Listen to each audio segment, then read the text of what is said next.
თვალსაჩინოა, რომ გადავხედოთ ბოლო წლების განმავლობაში, მაგალითად, ირაკლი კობახიძის ქცევას და განცხადებებს აგვისტოს ომთან დაკავშირებით. სულ რაღაც რამდენიმე წლის წინ ირაკლი კობახიძეს ჰქონდა ის მინიმალური ადეკვატურობა, როცა ის ამბობდა, რომ აგვისტოს ომი დაიწყო რუსეთმა, დაიწყო პუტინის რეჟიმმა, საქართველო იყო მსხვერპლი და აქ ისმებოდა წერტილი. სულ რაღაც რამდენიმე წლის წინ და ეს ჩანაწერები მე მაგალითად ჩემს სოციალურ ქსელში გამოვაქვეყნე, სხვა მედიამ გამოვაქვეყნა, მოქალაქეებმა და ასე შემდეგ. აი რას ვხედავთ დღეს? რამდენიმე წლის შემდეგ ირაკლი კობახიძე გამოდის, საკუთარ გუნდთან ერთად ივანიშვილი თუ სხვა პოლიტიკური აქტორები გამოდიან და ამბობენ, რომ ომი დაიწყო საქართველოს. ომი დაიწყო სააკაშვილმა და ამით რეალურად პასუხისმგებლობას აკისრებენ მთელ სახელმწიფოს, ქვეყანას და მთელ საზოგადოებას. რაზეც მათი გადმოსახედიდან სეპარატისტულ რეჟიმს ჰქონდა სრულად მოსალოდნელი პოზიცია. განცხადების დონეზე როგორც წავიკითხო, ოკუპირებული ცხინვალის ეგრეთ წოდებული საგარეო უწყების განცხადება. საქართველოს პოლიტიკურმა ხელმძღვანელობამ ირაკლი კობახიძის სახით ოფიციალურად აღიარა სააკაშვილი სამხედრო აგრესიის დამნაშავედ. შესაბამისად, 2008 წლის აგვისტოს ომზე პასუხისმგებლობა უნდა დაეკისროს ქვეყანას.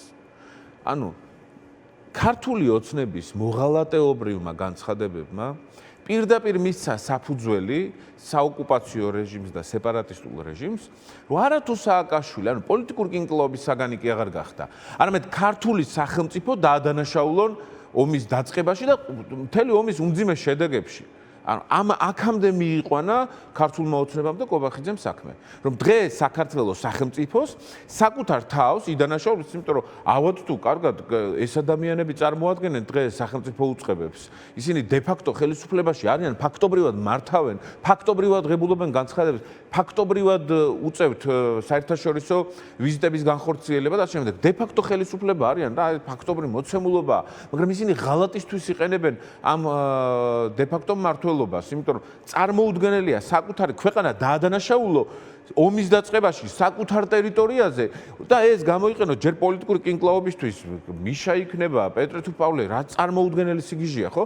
თავის დროზე იყო სწორედ ივანიშვილი, რომელიც ამბობდა, როგორ შეიძლება საკუთარი ქვეყანა ომის დაწყებაში დაადანაშაულო, განსაკუთრებულად საკუთარ ტერიტორიაზე. ამას ხო თვითონ ამბობდნენ და დღეს ადანაშაულებენ საკუთარ სამშობლოს და ამას იყენებს მტერი იმისთვის, რომ ერთი პოლიტიკური რიტორიკა შექმნას საერთაშორისო ველზე ის განცხადებები, რომლებიც კობახიძეს და ქართულ ოცნების ლიდერებს აქვთ გაკეთებული, აი ახლა ბანდა რო არიან და პერიოდულად ქოფაკებივით რო გამოდიან და ყვირიან, რომ საქართველოს არის დამნაშავე აგვისტოს ომში. ამ ვითარებაში უბრალოდ წარმოუდგენელია, როგორ შეიძლება საერთოდ სახელმწიფომ გააგრძელოს არსებობა, ხელისუფლებაში დარჩეს ეს ძალადობრივი, მართლა მოღალატეობრივი, იმიტომ რომ სხვა არაფერი არ აღარ ხშირად ამბობენ ხოლმე ამ ფრაზას, რომ უცხო ქვეყნის დავალების შემსრულებელიო და ოპოზიციისკენ იშვერენ ხელს. ანუ რა ოდესმე ერთი ფრაზა მოიტანონ, რაც მაგალითად ლელოს უთქვამს არა ქართული ხალხის ინტერესებიდან და მე მოვიტან მილიონ ასეთ ფრაზას, სადაც ქართული ოცნება, კობახიძე, ღარიბაშვილი და სხვები აკეთებენ რუსული ინტერესების გამტარ საქმეს, იმიტომ რომ არ არსებობს სამყაროში პოლიტიკური ძალა პუტინის რეჟიმის გარდა, არ არსებობს სამყაროში რუსეთის ფედერაციის გარდა სახელმწიფო, რომელსაც გაუხარდება საქართველოს დადანაშაულება ომის დაწყებაში და ამას აკეთებს კობახიძე, ამას აკეთებს კალაძე და სხვა წარმომადგენლები, რომლებიც ამბობენ, რომ თურმე საქართველოს დაიწყო ომი და მე ეგ ზღაპრების მოყოლა, რომ სააკაშვილი განსხვავდება და ქართული სახელმწიფო განსხვავდება, თურმე სხვა რამეა, მაშინ როცა ომში იმყოფება ქვეყანა. ეს ზღაპარია, ისინი აკეთებენ ახლა უმძიმეს დანაშაულებრივ საქმეს, რომელიც არის მართლა ღალატის ტოლფასია, იმიტომ რომ დღეს სამწუხაროდ კობახიძე წარმოადგენს ქართულ სახელმწიფოს. სამწუხარო, მაგრამ დე-ფაქტო წარმოადგენს და ყველა ის დანაშაული, ყველა ის შეცდომა, რომელსაც კობახიძე დაუშვებს საერთაშორისო ველზე, არის საქართველოს პასუხისმგებლობა მათ შორის.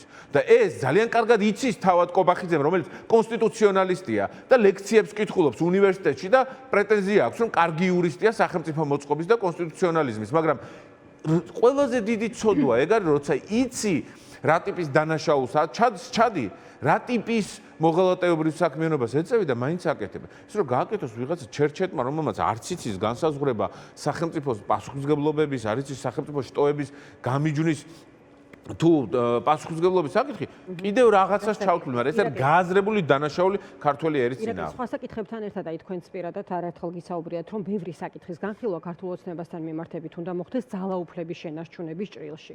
აი ეს საკითხი, ვთქვათ, რა ტიპის მაშველი რგოლი შეიძლება იყოს ოცნებისთვის, თუ ამ ჭრილში შევხედავთ?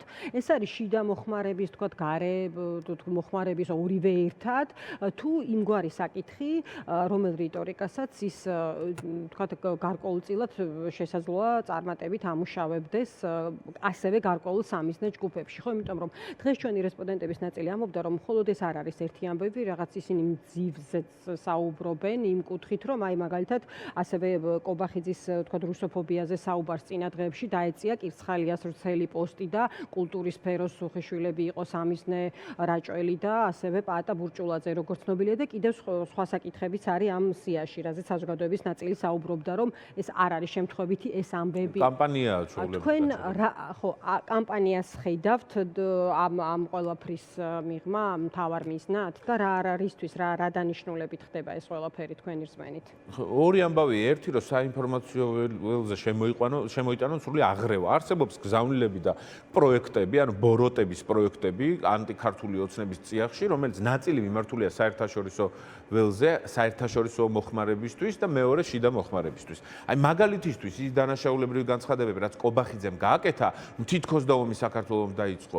ეს არის საერთაშორისო მიმართულებით არსებული ბოროტი პროექტი, ქართველების წინააღმდეგ მიმართული პროექტი, რომ საქართველოს დაადანაშაულა ომის დაწყებაში. საერთაშორისო რატო? იმიტომ რომ იქ რუსეთმა წაუყენოს საქართველოს ბრალი, თავის გამართლებას წადოს პუტინის რეჟიმმა, რომ გაიმართლოს თავის საქართველოსთან მიმართებაში. ხომ წარმოგიდგენიათ რა დონის პარადოქსულია, მაგრამ ეს საერთაშორისო ველზე ეს განცხადებები ძალიან ცუდად წამოეწევა საქართველოს ეროვნულ ინტერესებს. ეს არის თუ არა ასევე ქართულ გამოცდას კიდეც გარკვეულწილად ქართული საზოგადოების ამაზეც მოვისმინეთ დღეს აქცენტი, რომ გარკვეულწილად არის ხო არის რაღაც დატესტვა რაღაცისთვის თქვათ ნიადაგის მოსინჯვა და დატესტვა იმ კუთხით, რომ გაცილებით მძაფრი არის ახლა ამ 2026 წელს ეს აქცენტები, ხო, ყველა მხრიდან, სხვადასხვა შტოების წარმომადგენლების მხრიდან, ხო, ეს იქნება საკანონმდებლო თუ აღმასრულებელი, მაგალითად პაპუაშვილის საკანონმდებლოს ხელმძღვანელი, ხოლო აღმასრულებელი კალაძე მერია და ასე ყველა შტო ჩართულია ამ ბოროტების პროექტში. აი ამ ნაწილზე რისი თქმა შეგიძლიათ და რაღაც ყველა რამდენიმე მიმართულებით არის ხო აქცენტი, მე ვახსენე კულტურის სფერო და ფიქრობთ თუ არა რომ ესეც არ არის შემთხვევითი. ხო, არც ეს არ არის შემთხვევითი, ისინი ცდილობენ რომ დატესტონ და ნელ-ნელა შეაგუონ საზოგადოება, თუმცა უნდა ითქვას, რომ ვერასდროს ვერ შეაგუეს იმას, რომ რუსი და ოკუპანტი, რომელმაც აჩეხა და გაანადგურა ქართული სახელმწიფო, ქართული სოფლები გადაწვა, ათობით სოფელი მიწასთან გაასწორა, ვერასდროს ვერ შეაყვარებენ ქართულს ოკუპანტს. ვერასდროს, მაშინ როცა ჩვენი სამშობლოს სხეული არის დაგლეჯილი, დასერილი, აი ამ ჭრილობებით, ანწუხელიძის ხსოვნა, გადამწვარი სოფლები და ასე შემდეგ, ვერასდროს რუს ოკუპანტს ვერ შეაყვარებენ საქართველოს მოქალაქეს. შეუძლებელია ეს ყველა სოციოლოგიური კვლევით გამოჩნდა, ეს ერთი. თუმცა ისინი ცდილობენ რომ ზემოქმედება ძალადობრივ მოახდინონ. რაც კულტურის სფეროსადმი შეტევას, რომელიც წარმოუდგენლად დღეს ესე იგი სუხიშვილებს რომ უტევ, ნინო ქათამაძეს, ნიკოლოზ რაჭველს უტევ, მერაბ სეფაშვილს უტევ, უამრავ სრულიად მართლა ქართველი კაცი რო ამაყობს საკუთარი კულტურის გაგებით, თანამედროვე კულტურის გაგებით, თუნდაც ცეკვით, თუნდაც სიმღერით და ამ ადამიანებს ცდილობენ რომ ჩრდილი მიაყენო. უბრალოდ წარმოუდგენელი სიგიჟით, რისთვის მოიცალეს საერთოდ, რომ უბრალოდ დაურეკონ ამ მომღერლებს, კულტურის წარმომადგენლებს და რაღაც სიგიჟეებზე ელაპარაკონ. და ეს არის ერთგვარი მცდელობა, რომ თითქოს და ავტორიტეტის შელახვის პროცესი გაატარონ აი ამ მომღერლებს, იმიტომ იციან რომ ვინც ადეკვატურია, ვინც ამ ქვეყანაში საქმეს აკეთებს, ვისაც გულშემატკივრები ყავს, მსმენელი ყავს, იქნება ეს მუსიკა, მწერლობა, ცეკვა, პოეზია თუ ასე შემდეგ, ყველა გააშავეს. ანუ თურმე უამრავი ძალიან კარგი მწერალი და პოეტი, რომელიც თითქმის არ მეგულება, რომელიც არ აკრიტიკებდეს ამ ხელისუფლებას. უამრავი კარგი მსახიობი, რომელიც ქუჩაში დგას პროტესტში და აკრიტიკებს ანტიქართულ ოცნებას. ანუ მწერლები და პოეტები, მსახიობები, მათ შორის კულტურის სხვადასხვა სფეროს წარმომადგენლები, მომღერლები, თეატრი, კინოს მსახიობები, მოცეკვავეები, ყველა საერთოდ ყველა აკრიტიკებს ანტიქართულ ოცნებას და ივანიშვილს. ვინ არის კარგი? ანუ გოგა ხაინდრავა ერთ-ერთ საქართველოს ისტორიაში ყველაზე უნიჭო რეჟისორი. გოგა ხაინდრავას რომელიმე კარგი გადაღებული ფილმი დამისახელეთ. ერთი დამისახელეთ.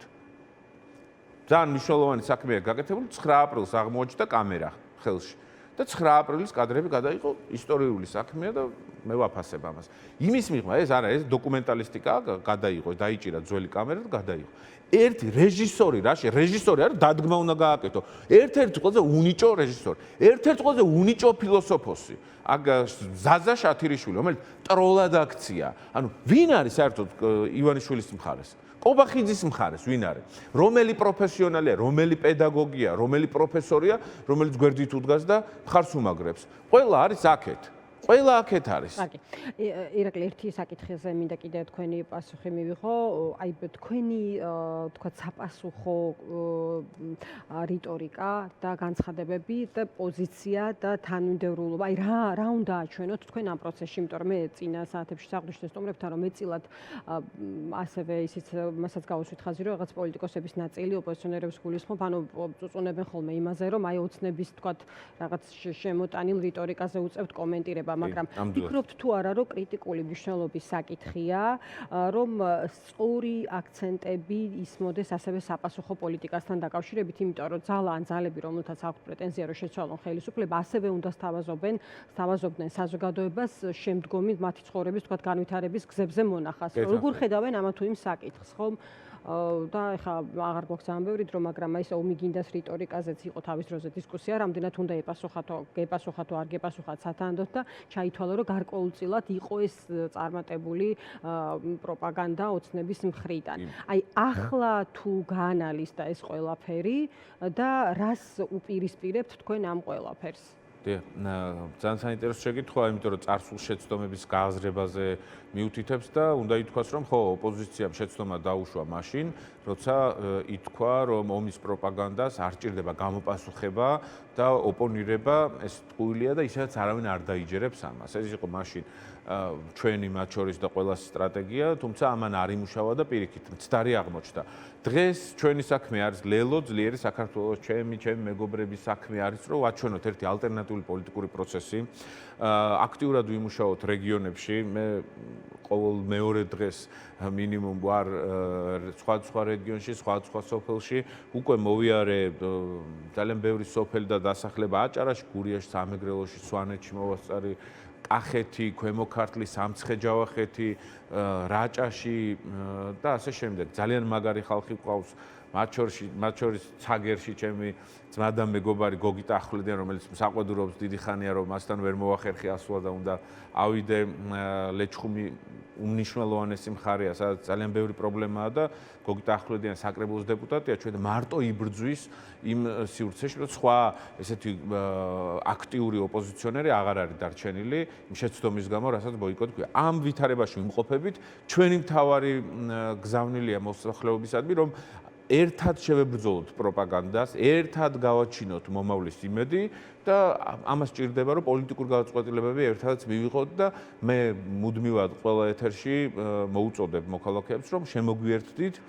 ჩვენი კარი ღიაა, ლელო ძლიერ საქართველოს კარები არის ღია იმისთვის, რომ ერთად შევძლოთ შედეგის დადება. ერთად შევძლოთ ივანიშვილის მხილებაც და დამარცხებაც და ეს გარდაუვალია, ძალიან მალე მოხდება, უბრალოდ ჭირდება ამ ყველაფერს კარგი ორგანიზება და აგვისტოში, ზაფხულში, ზამთარში საახალწლოდაც ბევრი შრომა და ჩვენ ამ შრომას და დისციპლინას ვინარჩუნებთ. თქვენ ადგილებზე მოსახლეობასთან საუბრისას გაქვთ არგუმენტირებული პასუხები, ვთქვათ, ხელისუფლების ცვლილების შემთხვევაში რატომ შეიძლება იყოს ესა თუ ის ჯგუფი მშვიდობის წყარო და არა ვთქვათ დაპირისპირება და აი ამ ომიგინდა რიტორიკის საპასუხოდ რაც იყო ხოლმე წინა პერიოდის განმავლობაში არჩევნებზეც და სხვა დროსაც ხომ აი ამ ნაწილზე კითხეთ კონკრეტულად და ამაზე რომ მიპასუხოთ აი რამდენად არის ეს საკითხი აქტუალური იმიტომ რომ თუნდაც ამ დღების განმავლობაში გაკეთებული განცხადებების სიმწვავემ და ესეთმა რაღაც ერთობლიობამ აჩვენა რომ ესეც შეიძლება რაღაც საარჩევნო რეჟიმადაც განიხილოს და ამის შემადგენლად საზოგადოების ნაწილმა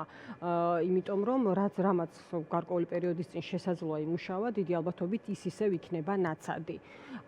თქო, აქედან თქვენი დასკვნა, გამოტანილი დასკვნა რა არის რეალურად? კი ბატონო, გასაგებია, ბევრჯერ უკვე ორი არჩევნები მუშაობს ომის პროპაგანდა, მაგრამ უკვე ველზე შემცირებულია ძალიან ომის და მშვიდობის რიტორიკა. შემცირებულია ძალიან, ძირითადი საკითხი ეხება სოციალურ პრობლემებს, რაც მოსახლეობას აპირებს და მოლოდინი და შიშები, თვითკრიტიკულად რო ვთქვათ, არის ოპოზიციის დაქსაქსულობასთან დაკავშირებით, რომ დაქსაქსულია ოპოზიცია, ნაწილი აღმოსავლეთით მიეკრეკება და ნაწილი დასავლეთით და უჭირს წარმოდგენა და დანახვა მოქალაქეს, როგორ შეიძლება თანაარსებობდეს ეს ორი ფლანგი, რომელიც ხშირად საწინააღმდეგო მიმართულებით მიდიან. მათი მხრიდან ალტერნატივად, რომელსაც შეუძლია რომ ვთქვათ დაუპირისპირდეს ამ რიტორიკას და რეალურად სხვა სურათს ჩვენოს. იმიტომაც რომ ჩვენ ცადეთ ბევრჯერ ერთი შემრიგებლური რიტორიკის შემოტანა, მეორე რაციონალური მსჯელობის რაღაც განვითარება, მათ შორის თანამშრომლობაც